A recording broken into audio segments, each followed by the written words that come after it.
Bonjour à vous, nous nous retrouvons maintenant pour la 4e partie sur le livre de Diana Wallstatt, Ecology of the Planted Aquarium, et nous allons parler des bactéries. Avant d'aller plus loin, je dois vous prévenir que c'est un sujet assez difficile, sûrement l'une des parties les plus difficiles du livre.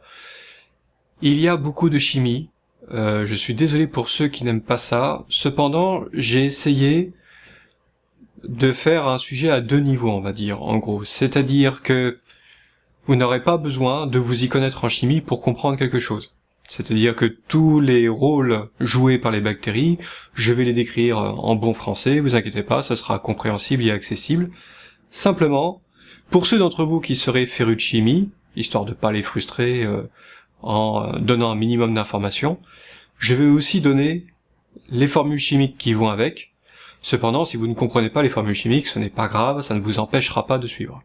Contrairement à ce qu'on pourrait penser, les bactéries sont finalement très peu connues dans les milieux naturels. Une multitude d'espèces de bactéries ne sont absolument pas découvertes, n'ont pas été étudiées.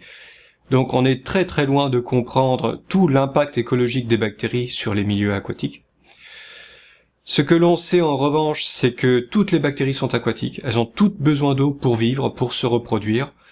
Lorsqu'une bactérie se retrouve en milieu sec, elle va s'enquister, elle va se protéger jusqu'à retrouver des conditions de vie plus favorables, donc avec de l'eau. Très peu de bactéries vivent en suspension dans l'eau, la plupart d'entre elles vont rester sur les surfaces, se fixer dessus. En gros, on estime à 100 000 le rapport qui existe entre le nombre de bactéries libres dans l'eau et de bactéries vivant sur les surfaces. Enfin, ces bactéries s'organisent sur les surfaces sous forme de biofilms.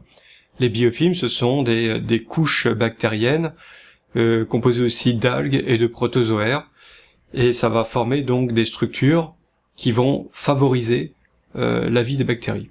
Le métabolisme des bactéries, dans son principe, est assez simple, puisque ça consiste grossièrement à accepter un composé chimique en entrée, le transformer pour produire un composé chimique en sortie. C'est grâce à ce type d'opération que la bactérie va réussir à récupérer des éléments dont elle a besoin ou à produire de l'énergie. Vous connaissez déjà très certainement des transformations qui reviennent souvent en aquariophilie avec le cycle azoté, comme par exemple la transformation de l'ammonium en nitrite, puis du nitrite en nitrate. Mais il faut savoir que parmi ces composés qui peuvent être récupérés par les bactéries, il y a notamment les composés organiques qui ont un rôle particulier à jouer, on va voir lequel. Les bactéries peuvent fonctionner de 2 façons, soit elles vont utiliser de l'oxygène, à ce moment-là on parlera de bactéries aérobies, ou au contraire elles pourront se passer d'oxygène, elles pourront utiliser d'autres éléments chimiques qui remplaceront l'oxygène, et à ce moment-là on parlera de bactéries anaérobies. Certaines bactéries sont aérobies strictes ou anaérobies strictes, c'est-à-dire qu'elles ne vont fonctionner que dans un mode ou un autre, mais d'autres bactéries sont capables de faire les deux. La plupart des bactéries vont préférentiellement travailler en aérobie avec de l'oxygène, parce que c'est souvent la fonction chimique qui est la plus rentable, celle qui produit le plus d'énergie le plus facilement, mais si nécessaire, en cas de manque d'oxygène, cette même bactérie pourra passer en anaérobie. Dans un aquarium naturel, surtout quand on ne le nettoie pas, on va trouver toutes sortes de matières organiques, des débris de nourriture, des débris de plantes, des débris d'animaux. Et dans ces débris organiques, on va trouver en fait tout ce qui est nécessaire aux plantes pour pousser. Le problème, c'est que ces éléments nécessaires aux plantes se trouvent sous forme très complexe de molécules plus ou moins élaborées, que les plantes ne sont pas capables de casser et d'assimiler. Ce sont les bactéries qui vont jouer ce rôle, c'est-à-dire qu'elles vont être capables donc de scinder des grosses molécules plus ou moins complexes et de les réduire à des éléments beaucoup plus simples que les plantes vont pouvoir assimiler. Il existe principalement 3 voies pour cela. Nous avons la voie donc de l'azote organique qui, dégradé par les bactéries, va donner de l'ammonium plus du CO2. La voie du phosphore organique qui va donner donc, grâce aux bactéries, des phosphates et du CO2, et la voie du soufre organique, qui va donner donc des sulfates avec du CO2. Alors, vous avez du CO2 partout, ce qui n'est pas du tout anormal, puisque dans tous les composés organiques, vous allez retrouver invariablement du carbone. Donc, invariablement, quand des bactéries vont dégrader des matières organiques, elles vont produire beaucoup de carbone sous forme de CO2. Il faut remarquer aussi que les petits animaux du bac, qui sont souvent détritivores, comme les escargots, les crevettes, ou des vers, ou la méiofaune en général, comme les ostracodes, etc., ont un rôle à jouer aussi à ce niveau-là, puisqu'ils vont être capables de casser les matières organiques en parties plus petites. Et vous comprenez bien que si vous avez une grosse masse organique à assimiler, les bactéries ne vont pouvoir s'installer qu'à sa surface et n'en assimiler qu'une toute petite partie, et donc ça va se faire très lentement. Alors que cette même matière organique qui aura été consommée par des animaux détritivores sera cassée en parties plus petites et va offrir beaucoup plus de surface aux bactéries qui vont pouvoir la dégrader plus rapidement. À noter aussi que la décomposition des matières organiques se fait principalement par des bactéries aérobies et est plus efficace quand le pH est neutre. Les bactéries ont la capacité de produire des substances humiques par un procédé qui reste encore mal expliqué. Et ces substances humiques, on en a déjà vaguement parlé au sujet des métaux lourds, ce sont des substances qui vont être capables de chélater les métaux lourds et qui vont avoir deux effets sur l'écosystème de l'aquarium. D'abord, de tenir à disposition des plantes les métaux lourds dont elles pourraient avoir besoin, et de protéger les animaux justement en liant ces fameux ions métalliques. D'autre part, l'effet des substances humiques est aussi efficace dans l'eau que dans le substrat. Bien sûr, quand on parle de bactéries, beaucoup d'aquariophiles vont penser à la nitrification, c'est-à-dire le fameux cycle de l'azote, qui consiste pour des bactéries à transformer de l'ammonium en nitrite et du nitrite en nitrate. Voyons maintenant plus en détail comment fonctionne la nitrification. Ici, on va avoir du NH4+, c'est-à-dire de l'ammonium, donc qui va être combiné avec un O2,5. Alors, le 1,5 est un petit peu curieux, mais moi je vous reporte la formule telle qu'elle est écrite dans le livre. Moi j'ai l'habitude de voir des formules plutôt avec des entiers, mais bon, pourquoi pas, c'est pas très grave du moment que c'est équilibré. Donc, un O2,5 qui va nous donner 2H+, donc 2 hydrogènes, 2 ions hydrogène, plus NO2-, plus H2O, donc de l'eau. Alors NO2-, c'est le nitrite. Et ensuite, on va passer à une deuxième étape, c'est-à-dire qu'on va récupérer le nitrite, donc NO2-, que l'on va combiner avec un demi-oxygène, plus précisément un demi-dioxygène, c'est ce qu'on devrait dire en toute rigueur. C'est pour ça, donc, on récupère un atome d'oxygène pour donner du NO3-, c'est-à-dire du nitrate. Alors on remarquera deux choses. Primo, que cette réaction, la première étape notamment, va produire des H+, autrement dit, c'est une réaction qui va acidifier le milieu. Alors certains poissons apprécient l'eau acide, effectivement, mais beaucoup de bactéries sont plutôt fragiles en milieu acide, donc ce n'est pas forcément très favorable. Et l'autre inconvénient de la nitrification, c'est qu'elle va consommer pas mal d'oxygène. Là, par contre, c'est un problème par rapport aux poissons. Donc, comme je l'ai dit un peu plus tôt, la nitrification est un phénomène normal de l'aquarium, mais pas un phénomène essentiel. Et dans le cas d'un aquarium naturel, c'est plutôt un problème parce que ça va entrer en compétition avec les plantes. Effectivement, les plantes vont avoir besoin d'ammonium pour pouvoir se développer, et les bactéries nitrifiantes sont en concurrence avec les plantes puisqu'elles vont exploiter aussi l'ammonium. Donc on a tout intérêt, dans un aquarium naturel, à ne pas favoriser le développement des bactéries nitrifiantes, et c'est pour cette raison qu'on n'installe pas de filtration dans un aquarium naturel. Alors une chose intéressante à savoir à propos de la nitrification, c'est que lorsque les bactéries vont transformer de l'ammonium en nitrite, puis du nitrite en nitrate, ces transformations vont produire à chaque fois de l'énergie. C'est grâce à cette émission d'énergie que les bactéries vont vivre, elles tirent leur énergie de ça. Le seul petit problème, c'est que si vous favorisez la production de nitrate avec une filtration, donc vous allez trouver beaucoup de nitrate que les plantes vont être forcées d'utiliser parce qu'elles n'ont plus d'ammonium à disposition. Non seulement l'absorption du nitrate est plus coûteuse pour les plantes, mais c'est pire que ça, c'est que le nitrate ne peut pas être exploité directement par les plantes. Il doit être retransformé en ammonium.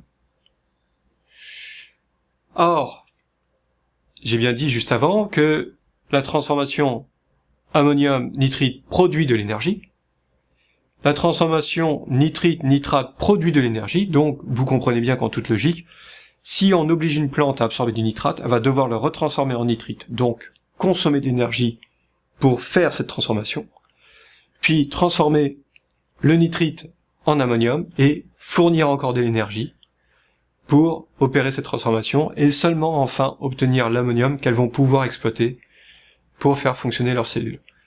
Donc vous comprenez à quel point une filtration peut être handicapante pour les plantes. Donc il est très important de penser à ça. Un aquarium naturel ne fonctionne pas avec une filtration. À la rigueur, une filtration réduite, si vous êtes en légère surpopulation, des choses comme ça, éventuellement, mais dans l'idéal, vous ne devez pas avoir de filtration. Il existe un phénomène inverse à la nitrification, c'est la dénitrification. Alors ça ne suit pas exactement le chemin inverse, hein. Simplement, ça va permettre au bac de se débarrasser de son nitrate et de le transformer en définitive en azote gazeux qui reviendra à l'atmosphère. Beaucoup de bactéries peuvent opérer la dénitrification, c'est pas quelque chose d'exceptionnel en soi. Par contre, il faut que ça se passe en conditions anaérobie, en absence d'oxygène. Alors comment ça va se passer dans le principe? Nous allons avoir du nitrate dans un premier temps, donc NO3-, qui va nous donner du nitrite, NO2-, puis du monoxyde d'azote, NO, puis du protoxyde d'azote, N2O, et enfin de l'azote, ou plutôt du diazote, donc N2, qui sera gazeux et qui sera donc relâché dans l'atmosphère. La dénitrification peut être en fait un petit problème parce que elle peut induire une perte importante en azote, et l'azote est un élément important pour les plantes aussi. Cependant, si vous ne favorisez pas ce phénomène, a priori, il n'y a pas de raison pour qu'il ait une importance particulière dans votre bac. Cependant, sachez que vous pouvez avoir de la dénitrification dans votre bac sans pour autant mettre en place de dispositifs spécifiques pour ça. Puisqu'il suffit qu'il y ait des zones anaérobies, par exemple dans le substrat, pour que les bactéries le fassent. Ça peut même être encore plus subtil que ça, puisque certains biofilms vont être capables, dans un espace extrêmement petit, de développer des conditions anaérobies et d'induire de la dénitrification. En tant qu'aquariophile, vous connaissez le risque du nitrite, un composé très toxique pour les poissons. Il existe plusieurs façons dans un aquarium d'accumuler le nitrite. Alors pour commencer, nous avons la réduction du nitrate, c'est-à-dire une respiration nitrate par les bactéries, qui va se présenter sous cette forme. Nous allons avoir donc du nitrate NO3- plus 2H+, plus 2 électrons, qui vont nous donner du nitrite avec de l'eau. Alors il ne s'agit pas de dénitrification ici, il s'agit bien d'une respiration nitrate. Les bactéries n'ont pas d'oxygène, donc ils vont se débrouiller autrement pour récupérer de l'énergie, et donc elles vont utiliser le nitrate avec comme déchet le nitrite, qui ne sera pas exploité par d'autres bactéries. Donc on aura un premier motif de cumul du nitrite, et ce cumul se fera principalement dans le substrat, a priori, puisque nous avons affaire ici à une bactérie anaérobie. Nous avons aussi le cas de la nitrification incomplète. Alors la nitrification, on l'a déjà vu, sa transformation ammonium-nitrite-nitrate, sauf que là, elle est interrompue au niveau du nitrite. Ce cas se présente de manière tout à fait normale dans un aquarium filtré qu'on est en train de lancer pour la première fois. Effectivement, toutes les bactéries ne sont pas encore installées, donc pendant un temps, vous allez avoir ce fameux pic de nitrite qui indique que la transformation ammoniac-nitrite, ou ammonium-nitrite plutôt, se fait bien, mais on n'a pas encore la population de bactéries qui va bien pour transformer le nitrite en nitrate. Mais cela peut arriver aussi de manière exceptionnelle, dans le cas où il y aurait une forte variation de la qualité de l'eau, comme par exemple une brusque baisse du pH. Quand l'eau devient très acide, beaucoup de bactéries n'apprécient pas, ou une variation de la température, une eau qui deviendrait trop froide par exemple, et une partie de la flore bactérienne qui transforme le nitrite en nitrate se met en sommeil, ou meurt purement et simplement, et ne transforme plus le nitrite. À ce moment-là, vous avez à nouveau une accumulation, même si votre bac a déjà plusieurs mois de vie sans aucun problème. Nous avons un troisième cas d'accumulation possible du nitrite, qui se présente de cette façon, donc le nitrate NO3-, qui va nous donner du nitrite NO2-, qui va ensuite être transformé en protoxyde d'azote N2O, et enfin l'ammonium NH4+. Alors ça, c'est ce que l'on appelle la réduction dissimulative du nitrate en ammonium. Donc c'est vraiment une réaction chimique particulière. Et de la même façon, il peut arriver qu'elle soit interrompue au niveau du nitrite et qu'il y ait accumulation de nitrite. Et de la même façon, on peut avoir un cumul de nitrite avec l'interruption de la dénitrification. Donc on a pareil des transformations successives qui se font, mais qui s'interrompent donc au niveau du nitrite. Et on se retrouve à nouveau donc avec ce phénomène d'accumulation. Alors, pour éviter tous ces phénomènes-là, il faut veiller à ce que le bac soit aussi stable que possible. Alors quand je dis stable, ça veut pas dire rigide, une variation de température normale ne pose aucun problème. Si vous n'avez pas de chauffage dans votre bac, par exemple, il y aura des variations de température, mais elles ne seront pas graves. Ce qui est important, c'est qu'il n'y ait pas de chute catastrophique de la température qui pourrait effectivement inhiber les bactéries. Éviter les grosses variations de pH, essayer de rester dans des pH plutôt neutres, ça tombe bien, les aquariums naturels ont plutôt tendance à rester dans ce niveau de pH. Éviter donc les pH extrêmes qui perturbent fortement le travail des bactéries. Quand il y a manque d'oxygène, les bactéries donc vont se rabattre sur autre chose pour pouvoir respirer, et une des possibilités c'est d'utiliser le manganèse et le fer. Alors ça a un avantage intéressant pour les plantes parce que ces deux réactions chimiques que vous voyez maintenant, alors je ne les détaille pas, mais l'idée en gros c'est qu'au départ vous avez un oxyde de manganèse, vous voyez, qui est transformé par la bactérie pour donner un ion manganèse Mn2+, et de la même façon, quand il n'y a plus de manganèse, les bactéries vont traiter le fer, donc nous avons un hydroxyde de fer au début ici, et Fe donc OH3, qui va donner à terme donc du Fe2+, un ion fer qui sera utilisable par les plantes. Donc Mn2+, et Fe2+, sont des éléments utiles pour les plantes qui auparavant n'étaient pas disponibles. Ce sont les bactéries qui ont rendu ces éléments disponibles pour les plantes. D'autres bactéries vont jouer un rôle nettement moins positif. Ce sont des bactéries qui vont être capables de produire du sulfure d'hydrogène, H2S. Ce sulfure d'hydrogène, il est assez connu pour son odeur d'œuf pourri, et surtout, il est extrêmement toxique. Il existe en gros deux voies possibles de production de sulfure d'hydrogène. D'abord, avec les protéines. Dans les protéines, on va trouver un composé SH, donc soufre-hydrogène, qui va être récupéré par les bactéries pour produire du H2S, donc du sulfure d'hydrogène. Mais aussi, les bactéries vont utiliser les sulfates, donc SO4-, donc combinés de la même façon avec des hydrogènes qui vont nous donner du H2S plus de l'eau. Pour éviter la production de sulfure d'hydrogène, il faut surtout limiter l'épaisseur du substrat. En effet, un substrat trop épais, par exemple une dizaine de centimètres d'épaisseur ou plus, va induire au fond une zone fortement anaérobie, c'est-à-dire sans oxygène du tout, et à ce moment-là, les bactéries vont avoir recours à des dérivés du soufre pour pouvoir respirer, et produire donc ce sulfure d'hydrogène. Fort heureusement, l'inverse existe aussi, il existe des bactéries qui sont capables de récupérer le sulfure d'hydrogène et de le dégrader.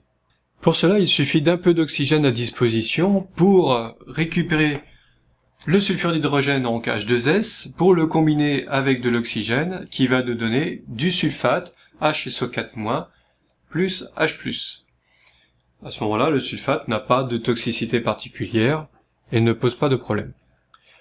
En milieu fortement anaérobie, lorsqu'on va avoir vraiment rien pour respirer, c'est-à-dire donc ni oxygène, ni manganèse, ni fer, ni sulfate, ni rien du tout, alors à ce moment-là, c'est la bactérie elle-même qui va fournir les éléments nécessaires à sa respiration, et elle va donc fermenter, et donc produire d'autres produits, d'autres composés chimiques.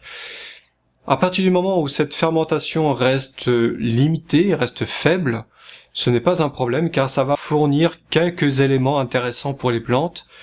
Toutefois, il ne faut pas que cette fermentation soit excessive. Si votre substrat est très épais, par exemple, et qu'une partie du substrat est vraiment en train de fermenter de manière grave, là au contraire ce sera très mauvais pour les plantes.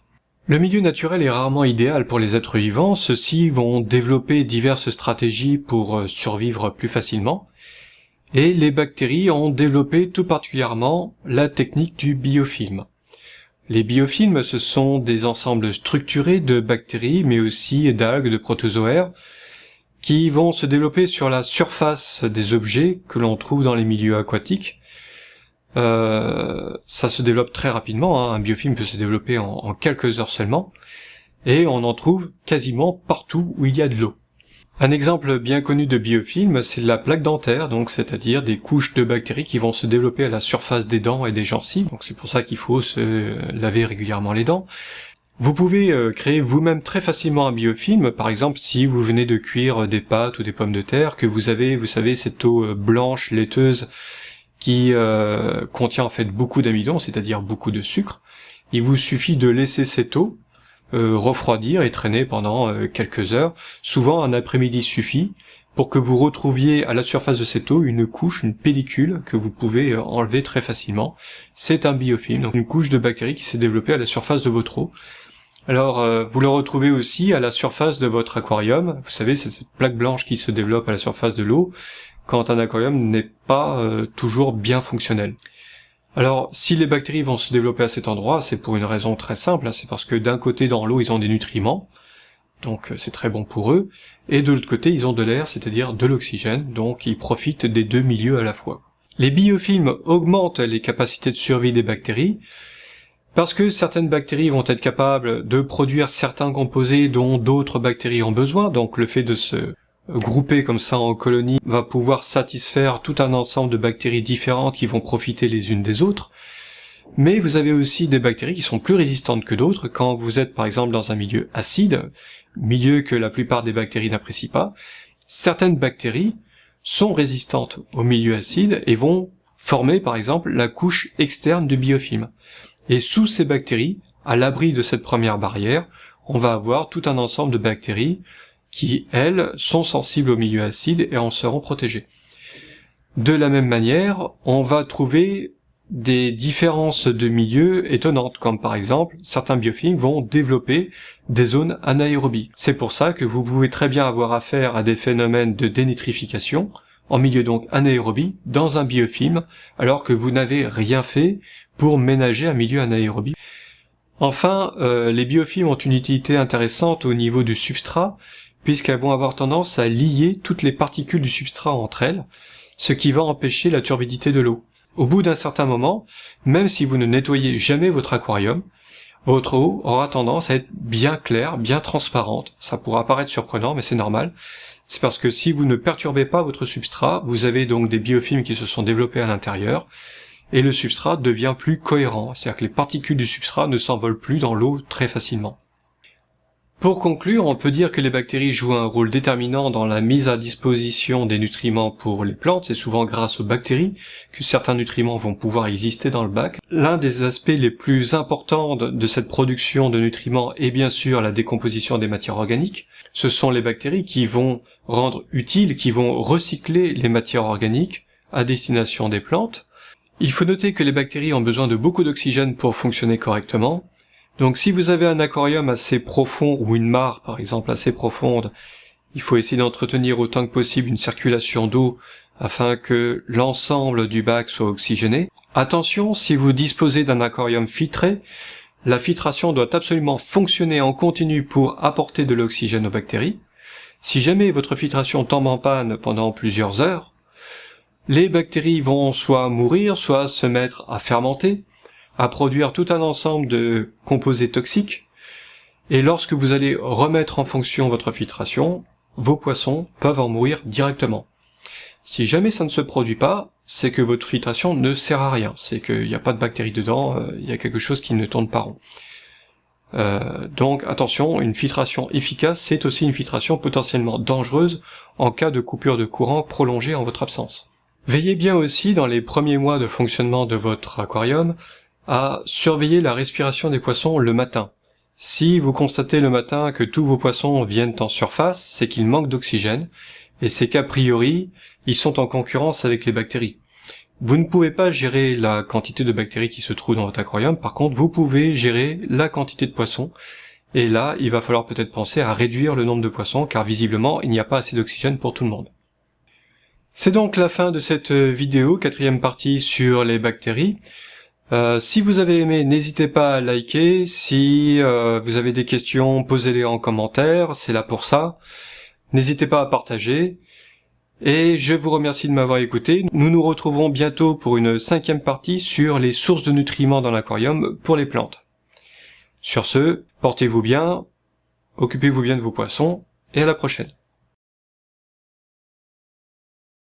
Alors que cette même matière organique qui aura été consommée par des détritus... Alors que cette même matière organique qui aura été consommée par des détritus... Oh là là! Alors que cette même matière organique qui aura été consommée par des détritivores...